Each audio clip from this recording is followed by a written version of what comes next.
ಸರ್ಕಾರ ನಮ್ಮ ಮಂಡ್ಯದ ಕೆರಗೋಡಲ್ಲಿ ಹನುಮ ಧ್ವಜನ ಕರುಣೆ ಇಲ್ಲದೆ ಕಿತ್ತು ಎಸೆದು ಮಂಡ್ಯದ ಸ್ವಾಭಿಮಾನಿ ಹಿಂದೂಗಳಲ್ಲಿ ಹಚ್ಚಿದ ಕಿಚ್ಚು ಆರೋಕ್ಕೂ ಮುಂಚೆ ಮಂಡ್ಯದ ಇನ್ನೊಂದು ಮೂಲೆ ನಾಗಮಂಗಲದಲ್ಲಿ ಇದೇ ಸರ್ಕಾರದ ಕುಮ್ಮಕ್ಕಿಂದ ನಮ್ಮ ಗಣಪನ ಮೇಲೇನೆ ಕಲ್ಲೆಸೆದು ದೊಂಬಿ ಮಾಡಿ ದೊಡ್ಡ ದಳ್ಳೂರಿ ಹತ್ತಿ ಉರಿತಿದೆ.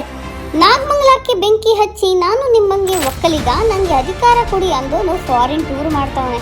ನಮ್ಮ ಗೃಹ ಸಚಿವರು ಇದೊಂದು ಸಣ್ಣ ಆಕಸ್ಮಿಕ ಘಟನೆ ಅಂತ ಹೇಳಿ 23 ಜನ ಅಮಾಯಕ ಹಿಂದೂ ಯುವಕರನ್ನ ಪ್ರಮುಖ ಆರೋಪಿಗಳನ್ನಾಗಿ ಮಾಡಿದ್ದಾರೆ.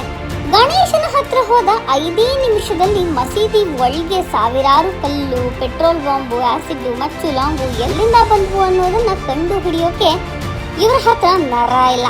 ನಮ್ಮ ಮಂಡ್ಯ ಇಡೀ ಕರ್ನಾಟಕದಲ್ಲೇ ಅತಿ ಹೆಚ್ಚು ಹಿಂದೂಗಳಿರೋ ಜಾಗ, ಅತಿ ಕಡಿಮೆ ಮುಲ್ಲಾಗಳಿರೋ ಜಾಗ.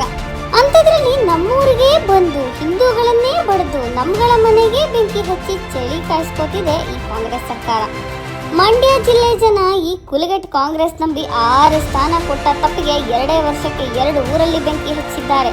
ಇವರ ಅಧಿಕಾರ ಇನ್ನು 3 ವರ್ಷ ಬಾಕಿ ಇದೆ. ಇನ್ನು ಆ 4 ಕಾಂಗ್ರೆಸ್ ಶಾಸಕರು ಇರೋ ಕಡೆ ಹಿಂದೂಗಳು ಒಗ್ಗಟ್ಟಾಗಿಲ್ಲ ಅಂದ್ರೆ ನಮಗೆಲ್ಲ ಉಳಿಗಾಲ ಇಲ್ಲ. ನಮ್ಮ ಮಂಡ್ಯದ ಹಿಂದೂಗಳ ಸ್ವಾಭಿಮಾನದ ಪ್ರಶ್ನೆ ಇದು.